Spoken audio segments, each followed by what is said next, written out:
So here we are again. It's now June, and I don't know about you, but it's been strange for me. Today, a little bit yesterday, it's been just odd. And that's what I like to start with is, we think of VUCA, especially volatility and uncertainty, complexity, and ambiguity, as something that happens like tsunamis or Mount Etna, lighting up the sky. No, it happens every day. It's one of those, why did I get out of bed kinds of days. And today is that kind of a day. Why did I get out of bed? You're wondering why the universe has decided today is your day and And that that the world is conspiring against you. and that actually is one of the funny parts is Yeah. that, of course, you have to blame somebody, and it's got to be the universe and the constellations and planets out of joint and the moon, Oh, yeah. whatever. Without a doubt. It's got to be all of it because it can't be my fault. I mean, after all, I'm a responsible human being. Therefore, as a responsible human being, I cannot fault myself for the shizzy hitting the fizzy. It does happen. Um, this time it was very interesting. I had medical appointments yesterday, which ate up the entire day. And which is not the way I like to spend, my time waiting for this doctor or going to that doctor and so on and so forth. So at the end of it, after seeing the last doctor on the list, he says, well, you have to do 10,000 more, lab work. You have to do this, you have to do this, you have to do this, you have to do this, because we saw this, and this, and the last lab. And fine, fine. So there's the lab on the street level of the office where he's located. And I went in and I had to do a urine sample. I'll call it urine rather than what I'd like to call it, but let's call it a urine sample. A liquid sample. Yes, and it's the end of the day.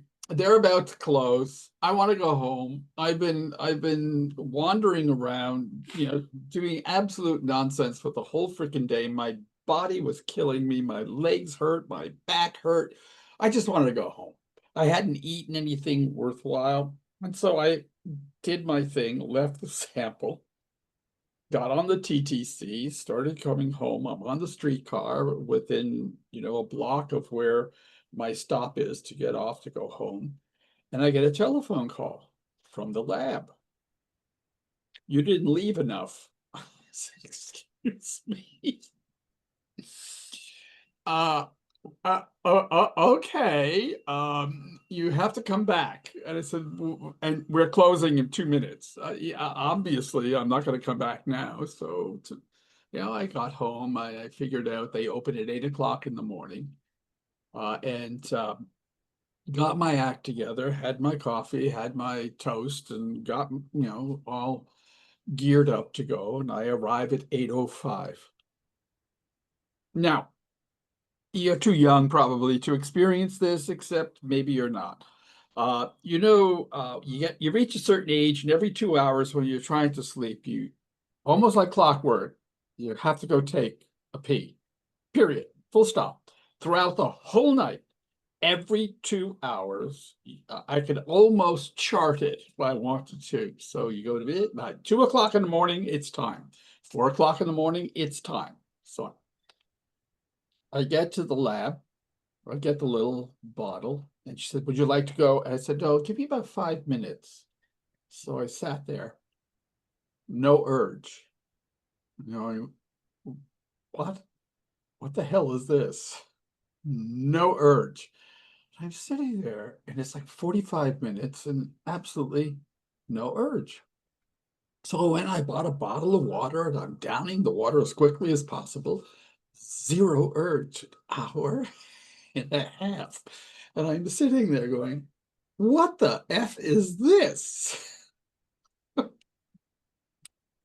Finally, it happened. And yes, there was more than enough, probably a little too much, but that's life. They have to deal with it. And of course, I leave the lab and it's raining. Okay, what else could happen? It's raining. There you go. And you're walking towards the subway again, at least I am. And I noticed there's a bus that will take me all the way down to my stop, my subway stop, which is St. Clair. And I'm at Eglinton. So I get on the bus thinking, well, maybe this will be faster. And I know this particular bus goes right into the station. So we're driving along and we come to an announcement, Davisville Station. So what do? I get off, not St. Clair, Davisville. Oh, That's where my other doctor is located. And at that point, I laughed out loud. I said, "You don't even know where you are right now, do you? I mean, you're just totally out of it. Uh, you have gotten off at the wrong stop." So rather than totally embarrassing myself by admitting it to anybody, I just went into the Davisville station. It was only one stop away from where I needed to go, and all of that is fine. So there it is. But I couldn't stop laughing at myself. I kept saying, why did I get out of bed this morning? What is this all about? Uh, if something could go wrong, it did go wrong. And that was my day today in the most benign, banal, and stupid little things that got me out of tune with the universe. well, when you think about it, you're probably so used to TTC doing exactly the opposite of what they're supposed to. Yeah. When they actually delivered you to the place that they were saying, you're Mm-hmm. like, oh, this must, your back of your brain was Oh, yeah. saying, this must be wrong. I Yeah. know Just they're get in the there. wrong Yeah. spot Yeah. Yeah. because Yeah. they're never going the right direction and on time. That's right. So That's I'll right. preempt their Yeah. idiocy by getting off here because I know I'm correct. Knowing I am correct, more correct than the TTC because the system doesn't work, Yep. but I'm going to get off. Yep. Then discovering that dope, you got off at the wrong time in the wrong place. And they actually delivered you there. And they actually delivered me there, and they would have delivered me more conveniently Lee. to my other destination. And this tells you that you should move into a building that is right above your work so that you literally have to go up and down the elevator to your work, right? Somebody argued me once that it is intelligent to live in a downtown condo building in Toronto that's attached to the path. Oh, yes, I've heard about that. Montreal is just like that as well. You never So have to wear a winter coat or a sweater. yeah, so my brother used to live in an apartment building at Yonge and Sheppard. Oh, okay. And there was the TTT station was connected to the basement of the Yep. apartment building. Yep. And his building, he'd go to Union Station, walk the path a little bit, and get to his workplace. So he would literally not have to care about the weather. He'd come down in the elevator into the basement, walk to the TTC, and take his way. Right? But Yep. that's of course leveraging the absolute confidence in the TTC operating on time, on target, well within their parameters of error. Well, from a preparedness point of view, maybe that hits home. Not maybe, it does hit home to some of the things we've been discussing. We become dependent on systems. And when the system doesn't work, as systems tend not to work, sorry, they're not foolproof. We blame the system rather than, considering our own responsibility to be prepared for the what if scenario. And the vast majority of individuals will simply say, I'll wait until the piece of critical infrastructure is resurrected. So, I get around by the TTC. So if the TTC is not operating today, I have to wait until it starts operating again Yeah. because I've not made any decisions or anything related around to what I might do alternate. And then you go into the optimistic mode, and on demand pricing in Uber informs you why that's not a good decision. Right? Yes. Well, you know, it's fascinating, just the way you were describing it. And you know, your brother is not, was not unique. There are lots of people who do that. And you see them on the subway because in the middle of January when it's minus 30 degrees, I mean, they're wearing, you know, t-shirts, you know, and really, okay, good for you. But when you get into that comfort zone of this is the way I am now living, you know, you know, there is no alternative. No, We don't no, even think about an nope. alternative. It's expectations. It's an expectation. Yep. It is nothing it doesn't even come into a consideration that there's a need for an alternative. Um, we might, depending on how radical someone wants to be in terms of staying indoors all the time, in terms of winter travel or any kind of travel. What if they don't even have winter clothes, except those that they would use in order to go scouting somewhere or going on a trip or whatever? I mean, Yep. uh, I would not be surprised if that indeed is some people's decision. And then you think these little devices that we have, Yeah, and periodically you'll see somebody will go to the extent of some boomer or Gen X will put a display up of all the tools that are now been replaced by the box. yes, But most people who've accepted the box is not going anywhere. Like yeah. it's not a fad, No, no, folks, no, right? no, None of us have those other boxes.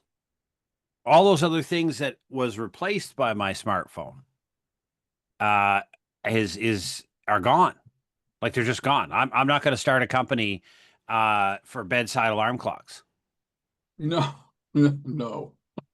right? But you know No, that no, I was the agree. thing, Yeah, yeah, right? yeah, yeah. There's no need for it.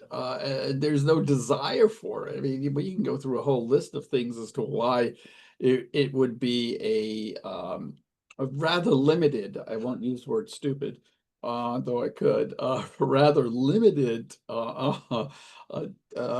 business opportunity. It ain't going to work. It's as simple as that. No one's going to buy it. No. And when the box stops working because of those decisions, our only option is to wait until the box starts again. Yes. Yeah. Really, it's that simple, right? Yeah. Yeah. Yeah. So, Like, so you know, yeah, I get off at Davisville. The rain has stopped. I laugh at myself, thinking how stupid I am. But there's the station entrance right there. no, So what am I going to do?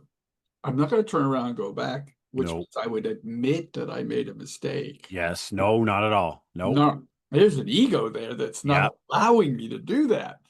I am going to go forward. We Mhm. keep going forward in anticipation that everything is okay. And it is, except that you're an idiot.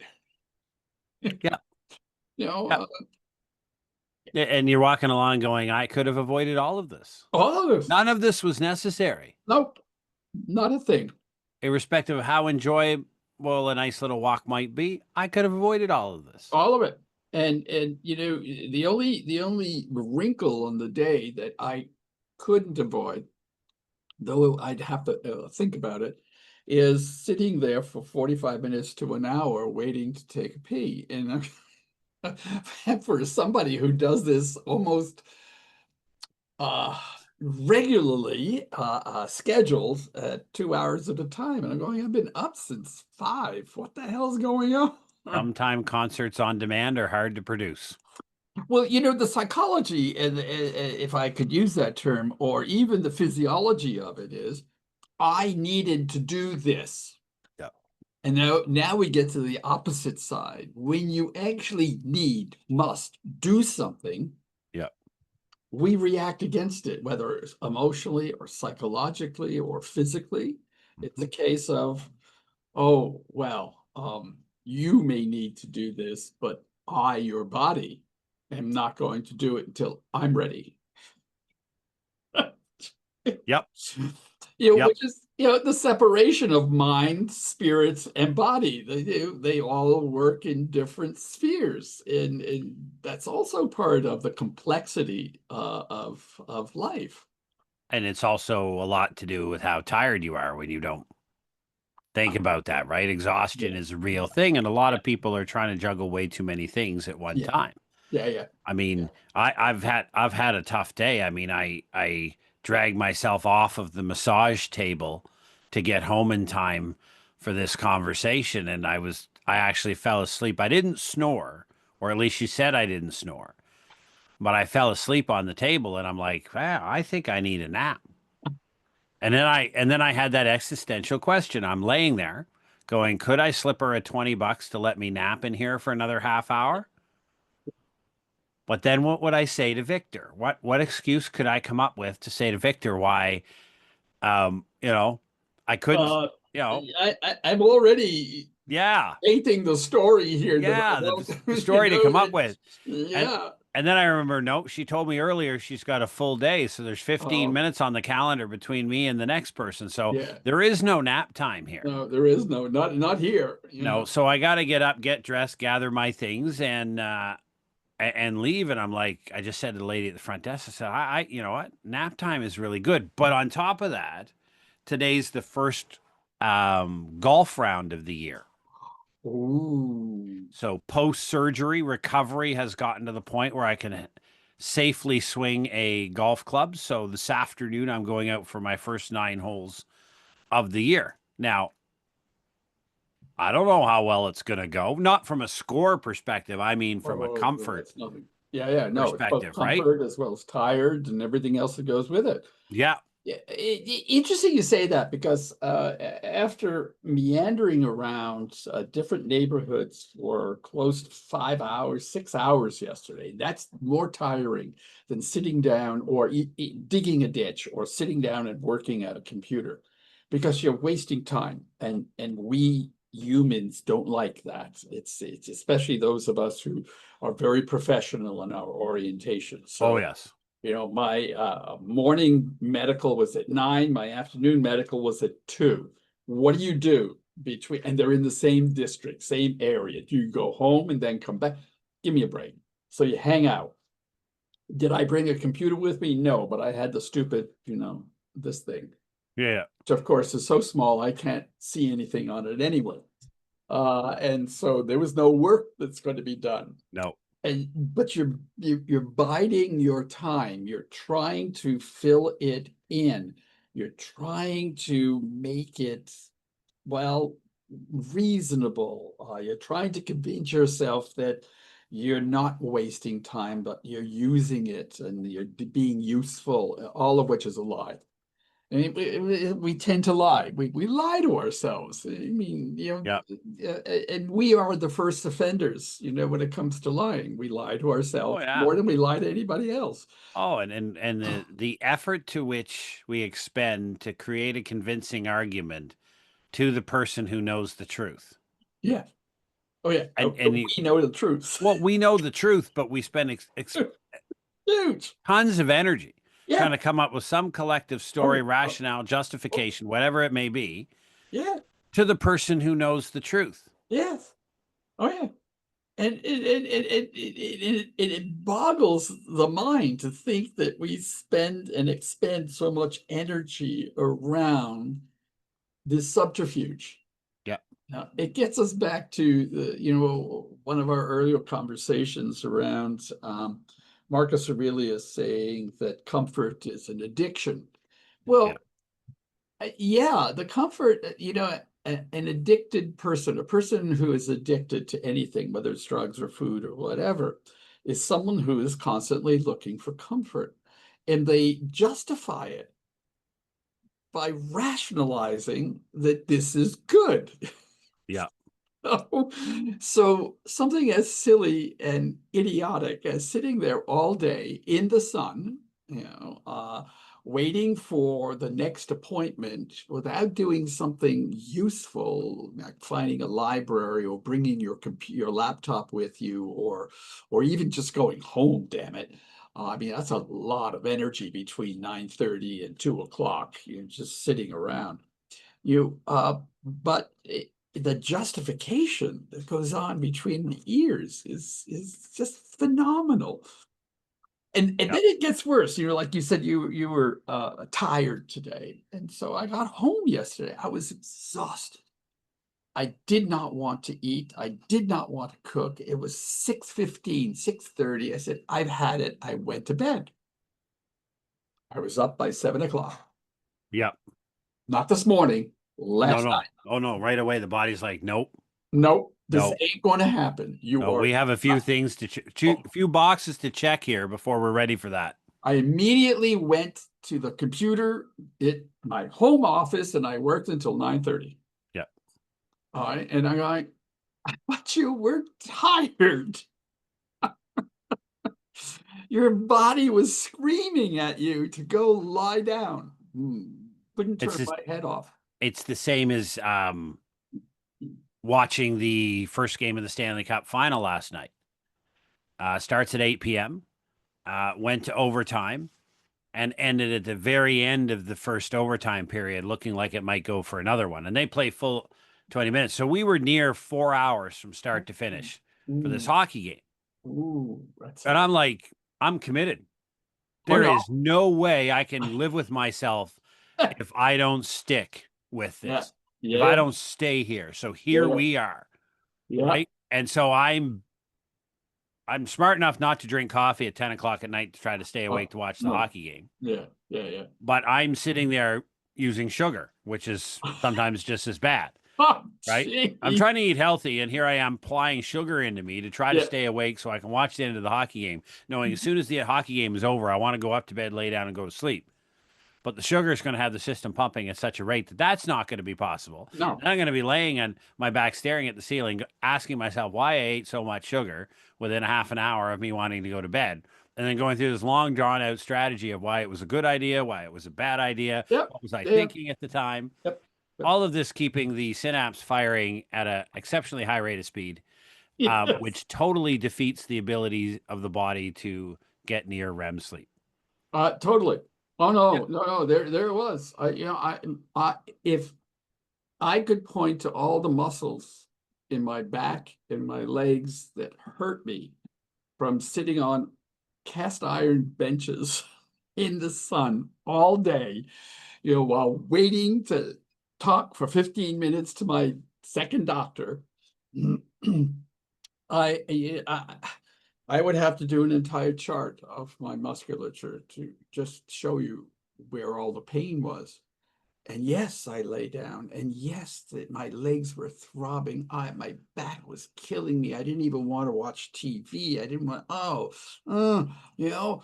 close my eyes, and within 30 seconds, it was, maybe how about the next thing I knew, I was sitting here in front of the computer, not laughing at myself. No, No, no, no. no. At that point, I said, now I know you're an idiot. Yeah.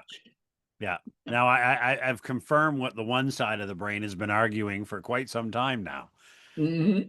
For a short period of time, I will acquiesce to the argument, and then I will take it up again tomorrow once I get a little bit of sleep to defend myself. Yeah, yep. Just to justify why we do things. Right.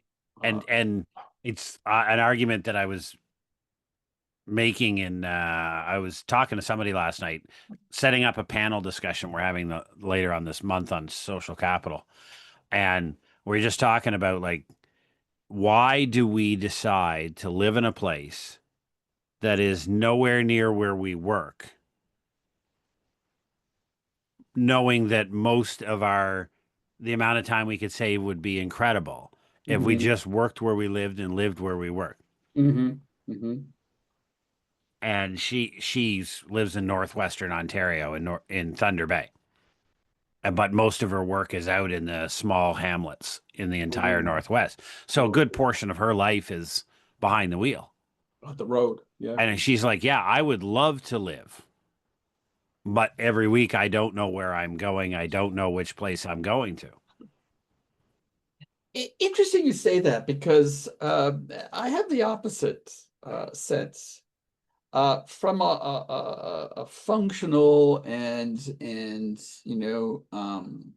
rational point of view, there is an argument for location, work, life, and so on and so forth, and amalgamating it and somehow or another, bringing it all together. Over the years, I actually took on a totally different approach to that. I actually prefer not to have my office close to me. I want to get out of the house. All right. Now, this is a different lifestyle kind of decision because I live alone. I don't have children. I don't have, a spouse. I don't, this is it. And I have this office, which is quite comfortable in a house, well, in an apartment that's equally comfortable, in an area that is quite upper echelon, and there's nothing that would prevent me from simply staying here. And during COVID, that's what I did, obviously, because we had to. Then the staff always, they stayed away, but I kept saying after a while, after COVID was over, I said, we have to get back together. I say part of it was probably selfishness on my part because I really had to get out of the house. Yeah. And but I don't need the team there in order to justify. I just have to get out of the house because then I get squirrely, and I use that term, okay, intentionally. I begin to go a little crazy. And when I'm sitting here, I'm in the middle of trying to finish off the rest of the PowerPoints for next week's session, and I'm overthinking absolutely everything, which is driving me nuts.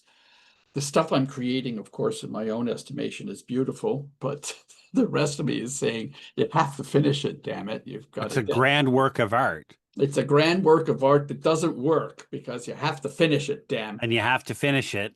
And you've got 20 minutes for your PowerPoint slides, and you've got 47 of them. Oh, And they're 47. full of information. Oh, like overwritten. Totally. Oh, Oh, just absolutely. horrifying.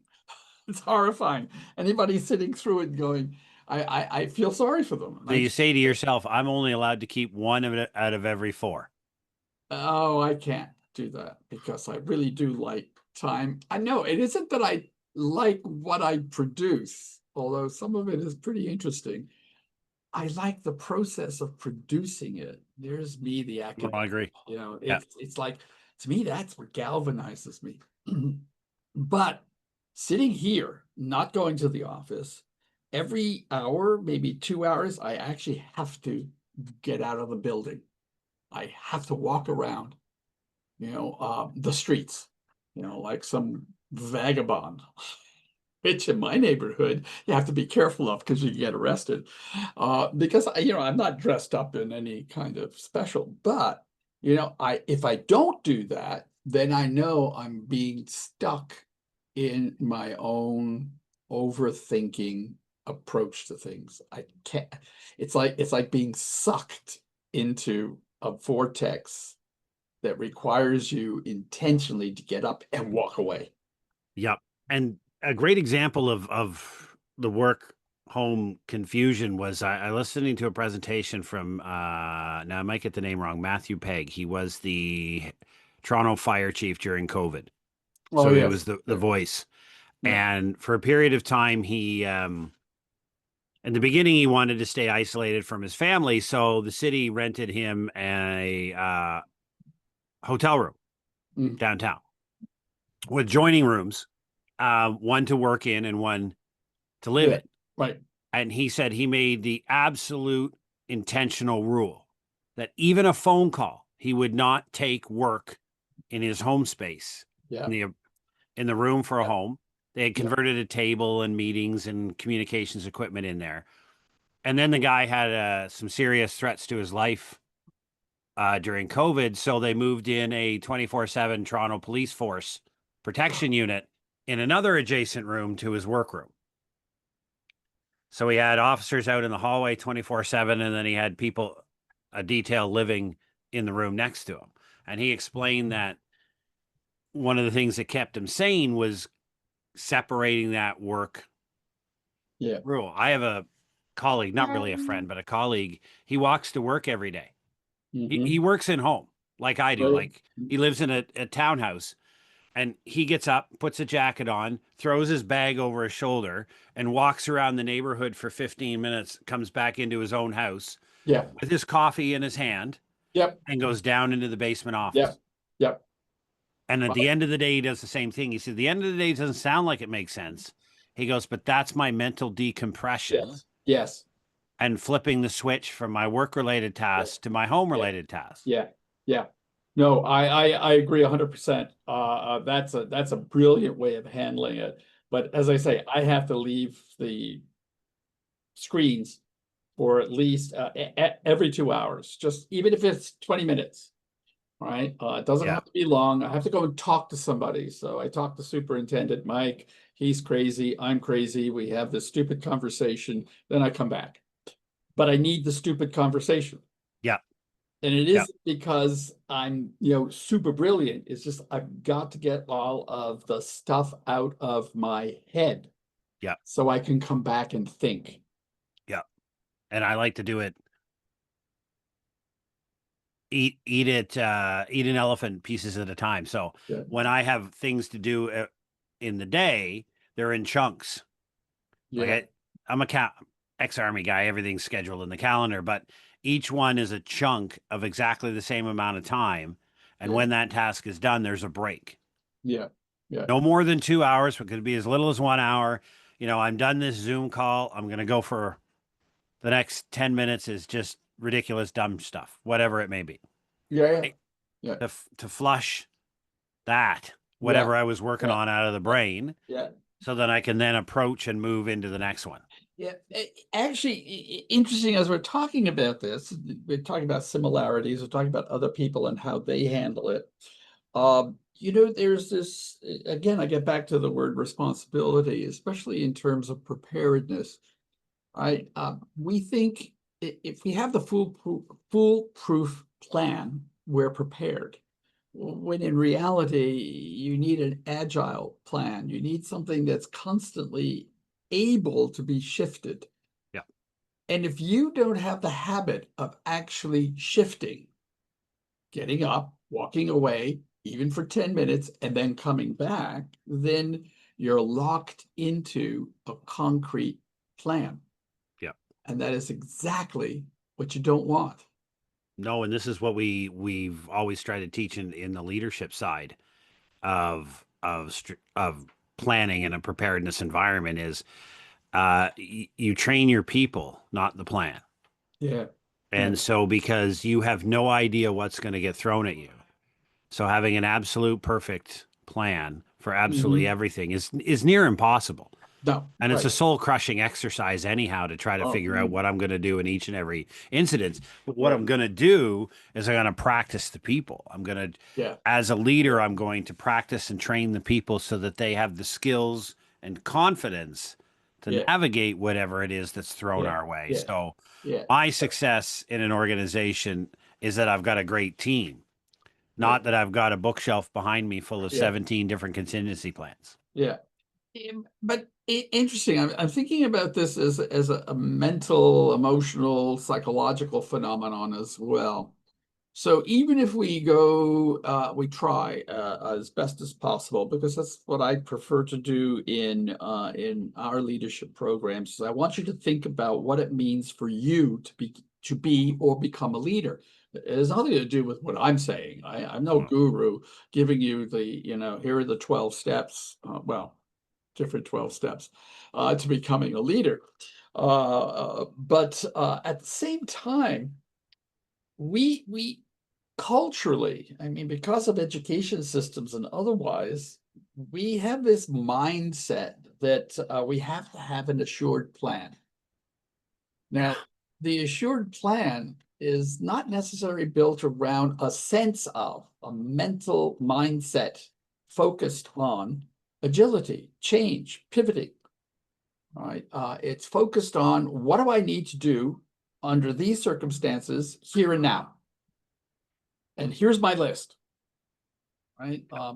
Reminds me a little bit of the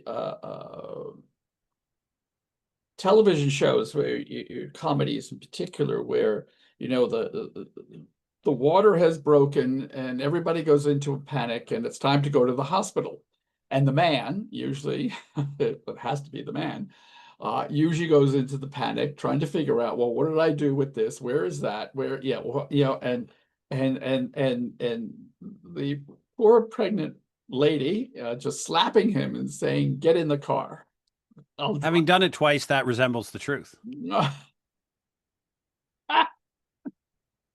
Okay. Yep. No, it is true.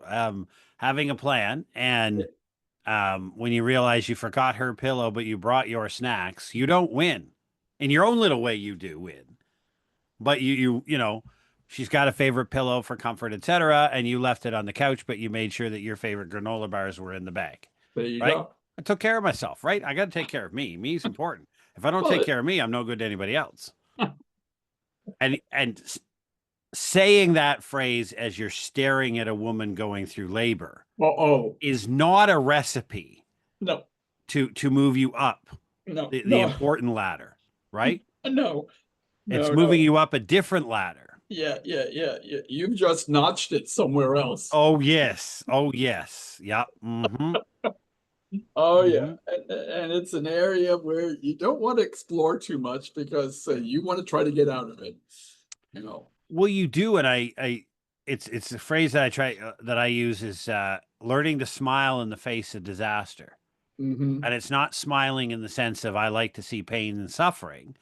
It's smiling in the sense that I I know I can navigate through this, that I've got the smarts and the skills and the Yeah, knowledge to navigate through yeah, it. yeah, So I yeah, smile in the face of disaster. yeah, yeah, Uh, yeah. I don't come apart at the seams, No. Yeah, um, but I'm also not, Stanley McChrystal leading a fight against the Taliban. I'm just like a guy who says, "Hey, you know what? We'll figure this out." yeah, The reasonable level of self confidence. yeah. Interesting you say that because when I face a crisis, and there have been more than enough in my lifetime to write a few books about, um, I become something that some people become disarmed over. Well, they should be because it's usually aimed at them. Uh, and that is, I become very quiet. Yeah. I don't rant. I don't rage. I become very quiet. And you can almost see it in my eyes. I begin to calculate what needs to be done to handle this situation. Yeah. It will take time because there are Hmm. no instant solutions, but it will go my way eventually. And I am ruthless about that. Right? And it's ruthless to the point where my whole family actually refers to me as I take no prisoners. I Yeah. am not known for being nice. Well, once you cross Beware in a fight, beware the quiet person. exactly, exactly, and I am that. I am. Always be Yeah. like the loud, angry, yelling, screaming person is not the leader. No. Um, but yeah, you look around a room when Yep. as poop is going sideways. Yeah. Um, and it's the calm people who are just getting on with it, or as we Yes. say in the army, getting after it. Like you're getting the Yeah. job done, Yeah. and you're calm. Yeah. Yeah. It's a lot of that um, I was talking to someone. This is a bit of a tangent, but I'm free to go on tangents. I went to a veterans pitch fest Oh. where I pitched my business idea to a group of seven-figure wealthy entrepreneurs who volunteered to help out this veterans group and give you feedback. Mm-hmm. It was a 4 minute pitch. That was it. And I just got my feedback yesterday from the moderators and everybody else.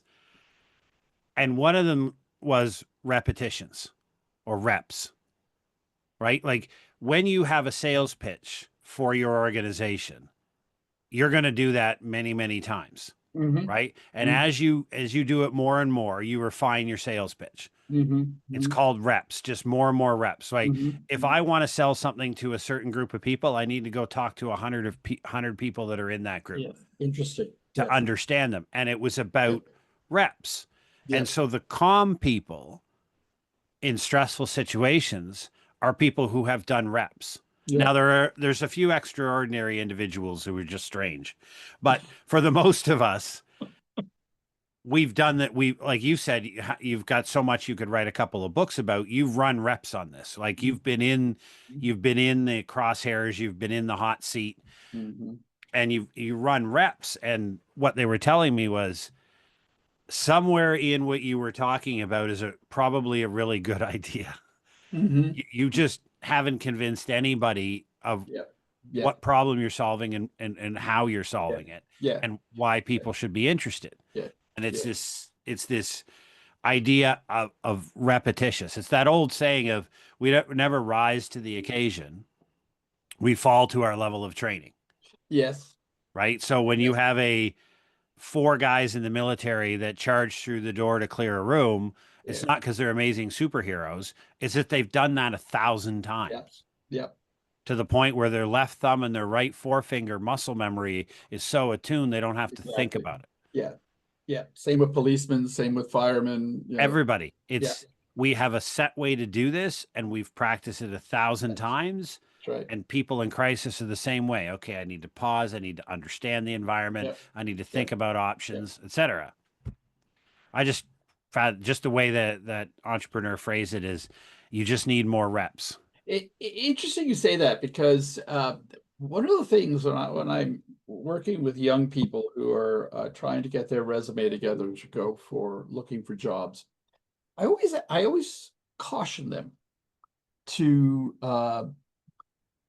not shy away from the most inane interview you can go to.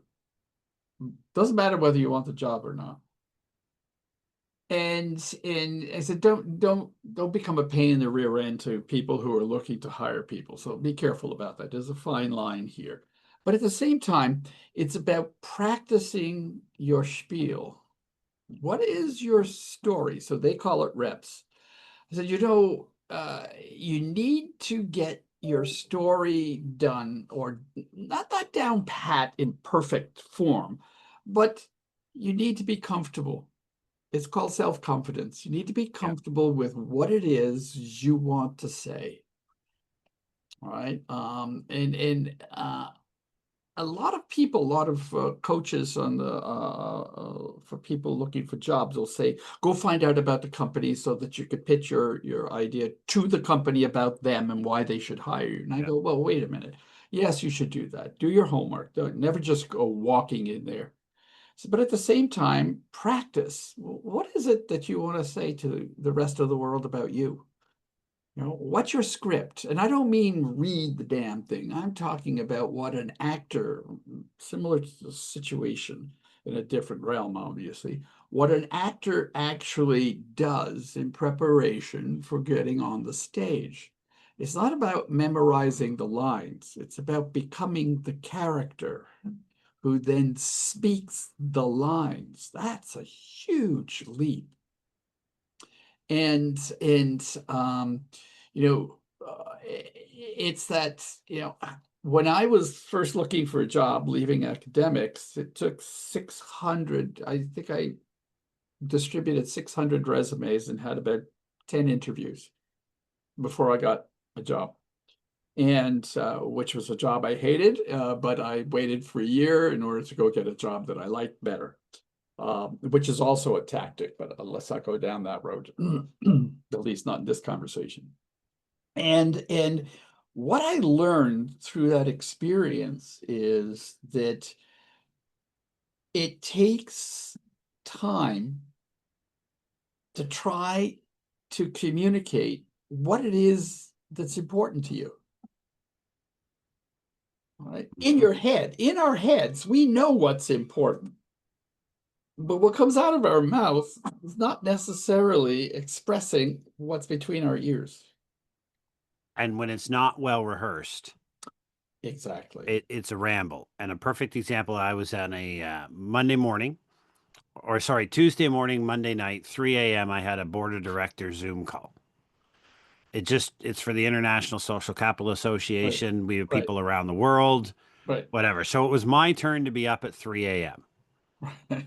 Because people in Dubai, everybody takes the hit. So I'm up, and we always open our meeting with a quick check in. What have you been up to? Because it's a working board. Yep, It's an yep, operational board, not a traditional strategic board. 37 minutes into a 1 hour meeting, and the nine of us had finished our what we've been up to. yep, And now we had to try to slam dunk yep. The agenda. all of the things that were Yep. important to the association and key decisions that needed to be made were just stampeded through because nobody had sat down and said, okay, good, one thing that's gone well, one thing that's gone bad, or needs help with. Here it is, one sentence for each. I can send this in under a minute. People can ask me questions. Like people hadn't thought through dinner rehearsal, practiced, Yeah, prepared, gotten ready. yeah, yeah. But uh, I'm going to assume that you mean that in a positive way. It was a very worthwhile, positive, productive meeting. The second 23 minutes, yeah. I would probably argue differently. I think the first 37 minutes were probably more productive than the. Yeah, Well, let me yeah, finish. I yeah. know, I'm being off the wall here because that's the way I am. I like to be off the wall. There you go. The human factor of getting a group of people from around the world, and I'm talking human factor, not brains factor, not intelligence factor, not credentials factor, just the human factor, is for people to want to work together, people who have decided to work together.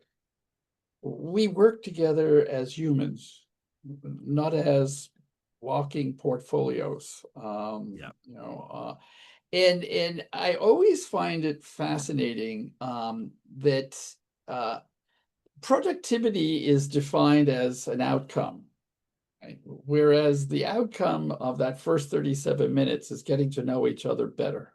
yeah, After all, you are the leaders of this event.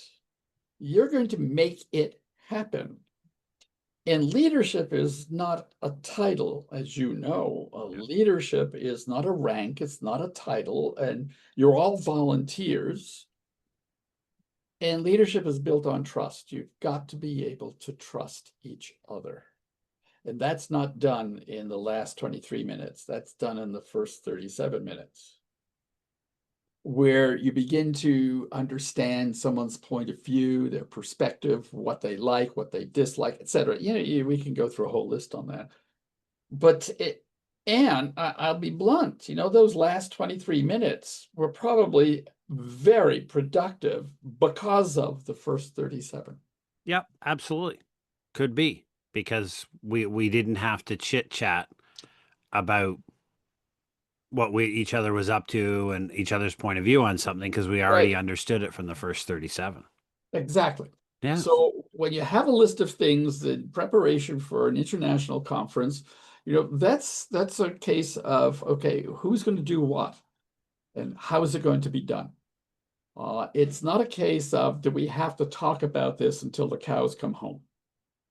Right. And that's what I always liked about having a meeting where the agenda is just basically a checklist that then is assigning someone to voluntarily embrace, I want 1A or 3B or Yeah. 612. Then I can depend on this person to do that because I already know I can depend on this person because I already trust them. It's a very human experience,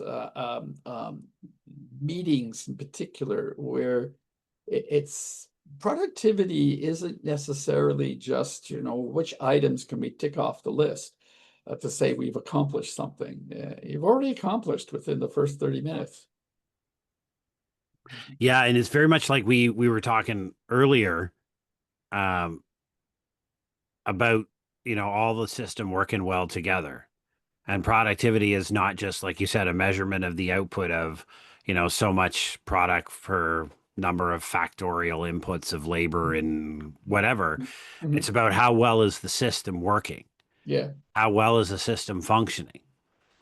And part of that is also a leader being able to accept the fact that somebody who on an org chart might be subordinate to them has some pretty cool ideas on how we can do some wonderful things differently, right? Oh yeah. Oh, totally. Which is, the world I came from. No, that's not generally. No. Now, so, there are some great leaders who love to do that, but generally it's not accepted that, you haven't got the experience or the position or rank or whatever it may Yeah. be Yeah. to have those type of Yeah. intelligent Yeah. Yeah. points to provide us. Yeah. And so we often miss quite a number of things. And I'll give you this, and it's linked to what you said about the 37 minutes. I did learn about a whole bunch of things that people were involved in that they're interested in that I didn't Ooh. know about them before. Ooh. And you're right. My contention with it was as we had 1 hour on the clock Hmm. and we had packed too many other regulatory things that we wanted to get done Yeah. Yep. into that. And it just reminds me of I look back and I look at a lot of those, you know what? A lot of those things at the bottom there could have been an email. Yep. Yep. Yep. So thinking about what was the change in perspective that went on, it was actually winnowing out. There's a nice farmer's term. Winnowing out what was important, what should be kept in the winnow, Yeah. fan or whatever they call that thing, and what could actually drop out to be dealt with separately. And that process is part of how we exercise responsibility in the face of contingencies. Yep. Right. Preparedness, again, we go back to that. Preparedness is not having the agenda. Preparedness is having the interaction among people where there's a trust factor that says, that can be taken care of. Don't worry about it. It's, when the water breaks and it's time to go to the hospital, okay, it may not have been the wisest thing to bring your snacks with you and forgetting the pillow, but everybody survived it.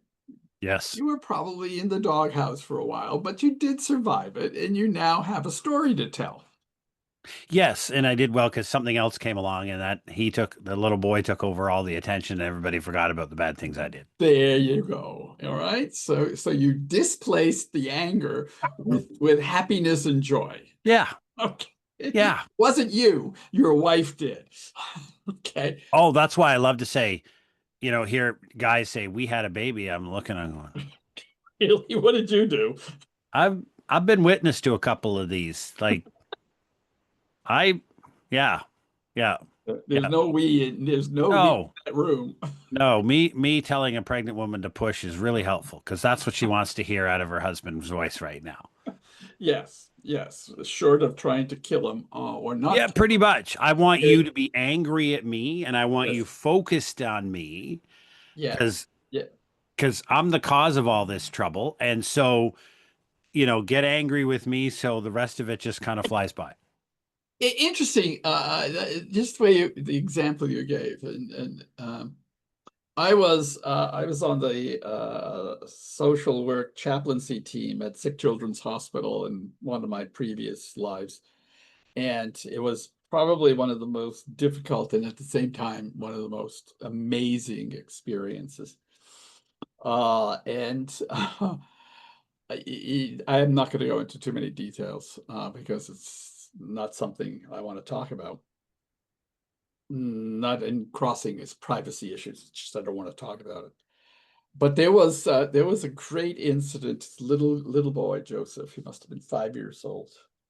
He had an accident in a play place somewhere. He was bouncing off us and he hit his head right there, and it split the skin.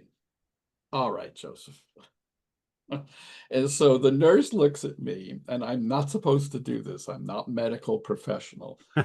Nurse looks at me, and it was a tired day, and this was I had work in the emergency, so we were in emergency, That's the daily call from somebody that I don't want. Go away. Okay, there you go. So the nurse is going, why don't you go in to the, room the doctor will be in order to stitch Joseph's head. Oh, fine.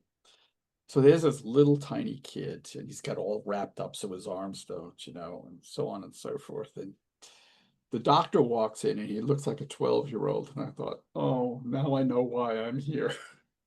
Ah, there you go. I said, wait until I get a hold of that nurse. I am going to give her a piece of what's Somebody left has of, to be the adult in the yeah, room. yes, yes. I'm going to give her a piece of what's left of my mind after this is over. Okay. Yeah. And I could almost hear her laughing out of the room. And so this doctor, whose hands wouldn't stop shaking, thought, oh, this is maybe his first procedure. So he had to, put in the local, and he did. And the skin is, he's lifting the skin, and this kid is like, eyes, Yeah. going like, oh God. And I'm standing next to him and I'm talking to Joseph. Said, Joseph, pay attention to me. Joseph, just look at me. Tell me where you were. Tell me what you were doing. He's trying to divert his, Yeah. his energy. But the doctor was taking so long with the suture, which I wouldn't look at because I was afraid I was going to fall down. So he's taking so long, his hands are shaking, the local wears off. Oh, that's good. That's a lot of fun. And I'm and so he does it once, the kid goes absolutely berserk. And I looked at the doctor, I said, what happened here? He said, I can't give him another one because it won't work. So I have to finish it without Anesthesia. total. Yeah. I Yeah. said, okay, so I took the kid like this. I said, don't move, Joseph. I'll hold your head. It's going to be a little bit of pain, but I want you to talk to me. Look at me. Don't look at this jerk next to me. Say that. Who's having a conniption because Yeah. he did it wrong. Yeah. Yeah. Just Yeah. look at me. And so when you say, you're at the birthing of a newborn, of a new human, and the other person is screaming at you, blaming you for, the constellations and the whole world. That's exactly what I had to do with this little boy because this doctor didn't know. I said, just look at me. I don't, don't, you know. Then I went out to the nurse. I had blood all over my hands. And Joseph, of course, was fine. He just, He's fine he's after that. fine. Yeah. Hey, look at me, I've got this. I'm going, really? I almost faint because the blood is all over the place. And the doctor disappears. And I go to the nurse and said, you do that again, and one of us is not going to live. She couldn't stop laughing. Yeah. Because she knew exactly what she Oh, was doing. totally. Yeah. Totally. So you find yourself in situations where you go, okay, either I run out of the room or you handle it. Oh, this is a great way back when in Toronto when CFB Downsview used to be a thing, Oh, yes. and I was a young private. I was helping my brother move, and he thought it'd be a good idea to wrap steak knives in paper and put them in a cardboard box. So I grabbed the box like this and picked it up, and it went right through the hand, the steak knife. So off we go. And back in those days, now this is near 30 Oh, years ago, yeah. uh, I had to go to a military hospital. So he took me to Oh, CFB Downsview's hospital. oh, And yeah. and this is one of the dumbest decisions I've ever made. And I've made a few, and this is on the top three.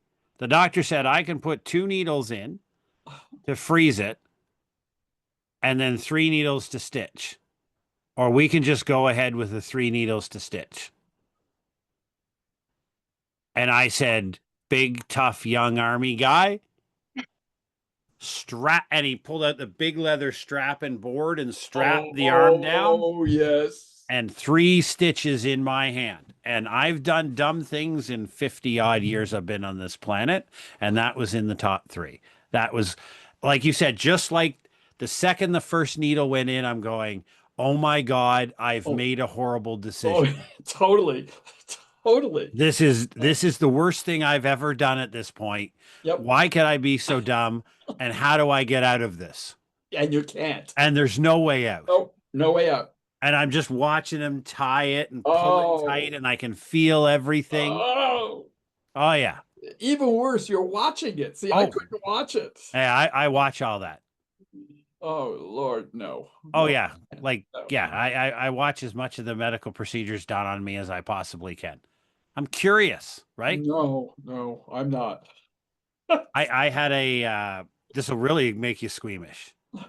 I had a toenail removed Oh, oh, oh, yeah. and Oh, I oh, watched it.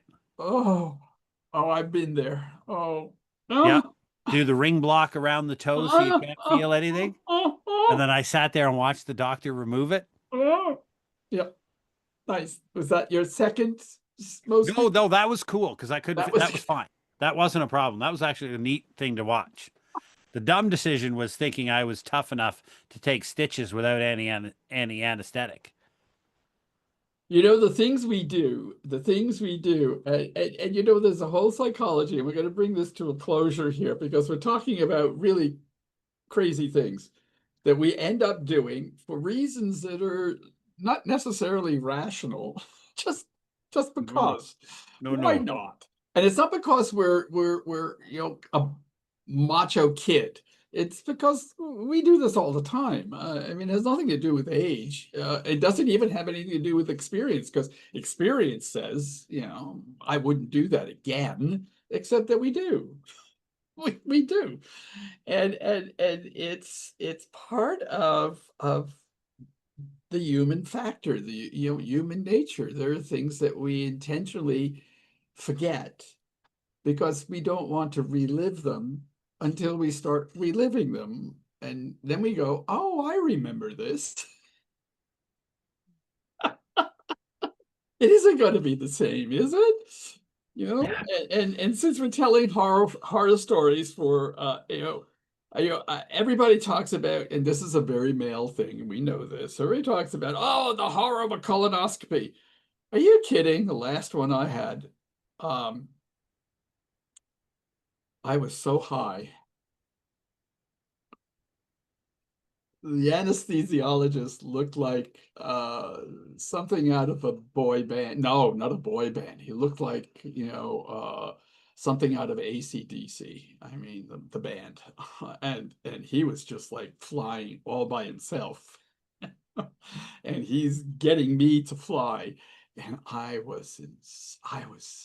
it was so much fun. I had no idea what they were doing to the rear end, and I didn't care. And I thought, when do we do it again? And they looked at me and said, no, I think we'll wait for a while. Yeah. And then the anesthesiologist knows he did his job correctly at that Oh, he point. was laughing. I was laughing. I was giggling. I was, Yeah. and it was really, he knew he done good. Yes, except what we never talk about publicly is the chemicals you have to drink for the cleanse. Oh, no. Oh, no. No. That is I've just, had three of those things, so I know exactly what well, they're like, right? I've had quite a Yeah. number of them on Oh my yeah. own. Yeah, That they're just disgusting. That's that just that jug disgusting. that big plastic jug that you get at Shoppers Drug Mart that Oh, you've got. no. No, no, no, no, no. Take this at this hour, and then Yeah. 18 hours later, do this, and then Yeah. and then spend the night trying to figure out why your stomach has decided to go for a walk. And then be here at 7 so we can bring you in at 10. So you can sit totally uncomfortably. The last one, it got so bad, I said to my wonderful wife who had dropped me off.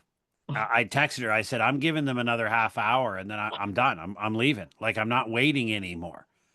I don't know where I was gonna go. I don't know what I was gonna do, but I was dead set on proving to them how slow they were because I was gonna walk out. But yeah, 2.5 hours sitting in a waiting room chair, Yeah. with After a that night, kind of yeah, experience. yeah, with that night, having spent the Oh, night yes. with that thing going through you. And they call your name. You're like, hi, how are you? Oh, I'm just wonderful right now. I'm the best I've been in a long Yeah, time. I don't want to kill most of you. Yeah, yeah, yeah. And then you get back, and then the whole thing is done, and you're high as a kite, and you're wobbly, and Oh yeah, you're it's done. walking, you're trying to figure out your way. They're Yeah, like, you can't have this done unless somebody is willing to pick you up. yeah. I'm like, oh, yeah, my wife will pick. What's her number? Oh, I'll call her. No, you won't. We'll call her. You won't call her. We'll call her. Oh, okay. Yeah. Here's her number. And then the next thing I know, I'm standing in a waiting room. Don't remember how I got here. Oh no, no, no. And Okay. I'm like, I'm ready to go. And the wall is like, I'm holding up the wall because the wall's moving around on me. And yeah. And the things that we do for our health. Yeah, yeah. Oh no, no, no. I mean, and I'm glad we're talking about this because this is such a thing about ambiguity, complexity, uncertainty. Forget about volatility. This goes beyond volatility. Just to close off on the last thing that I didn't say about my day today that didn't go well, uh, is having, you know, forcing, trying to find a way to take a pee in a reasonable amount of time, getting off at the wrong station, getting, just in the rain. So I finally get to I live in Forest Hill. So Forest Hill, a village, I took the bus in. I'm let off at the corner of Lonsdale and Spadina Road. And the light is in my favor, and I'm walking across. And there's this person of privilege, because my entire neighborhood is filled with people who have privilege because they have way too much money and not too much sense.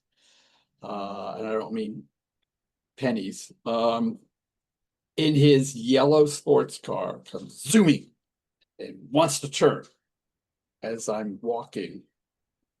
And I did the most Italian thing you could do. That is, if you're in Rome, better be careful because you got to be careful when you do this. When you want to cross the street, you don't look at anybody driving. You just go out Yep. and walk. You never look at the person, but you walk and they will have to stop. That's what I did to this man today. I know it was a man because of the car he was driving. And I actually slowed down Mm-hmm. and I did not look at him. I just dared him to do something. And I thought, after a shizzy day, that was my triumph. It is. Sometimes that just gives you that warm feeling, Yeah, right? Is yeah. that the day punched you and you just punched it I, back, I just did it. even in a tiny little amount, That's it. right? It's like the guy I'm driving along at the speed limit 60, I'm doing 65, and he's coming at me from behind like, his hair's on fire and the world's about to end. And I'm like, you know what? 62 is a good speed. And I slow right down to just like 1 or 2 kilometers an hour over Yeah, the speed yeah, limit. Yeah. yeah.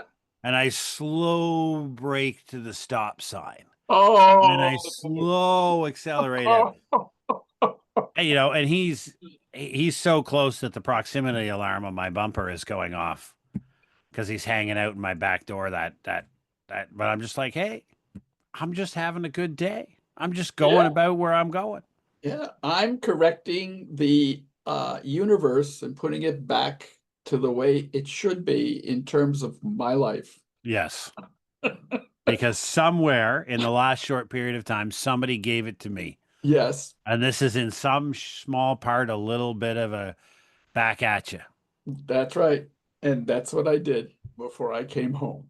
I just said, okay, you with the little yellow, whatever the hell it is, Yep. you're going to wait Yep. Yep. because I said so. Yep. Because I Nicely have the done. power. Well, yeah, I have the power. I have the desire. I want to be I'm not taking prisoners, as my family would say. Yep. And by the way, you just do what I told you to do, and I dare you to run at me. Yep. Yep. Because the other thing I have is really good lawyers. Oh, doesn't matter. There'll be witnesses all over the place. You'll be in jail. Oh yeah. You know, Yeah. that's vehicular, accident, intentional. I Yeah. mean, come on, don't be so stupid. Which doesn't mean people won't be stupid. It just means don't be so Oh stupid. no, not at all. We Oh used to no, cross no. the streets when I went to high school. There was a busy intersection by our high school. We had to cross the street. And back then we carried book bags. Backpacks weren't Oh, a thing. Everybody carried the yes, gym I bag type know. of thing. Yeah, You carried a gym bag full of books. yeah, When you're yeah. I crossing it, did. you intentionally swung it in front of you. So if anybody was Yeah, trying to cut around yeah, you, yeah. they would lose a tail light by hitting your gym bag full of, Books. physics and chemistry textbooks. That's right. Oh yeah. No, no. And you're on the sidewalk going, "Oh, look what you did. Yeah. How you almost hit me." And yeah, buddy's got a smash headlight. Now we're confessing. Yes, we are. Okay, that's a good place I to, think it's a good time to yeah. stop. I don't need to confess to Yeah, anymore. yeah. Okay, let me.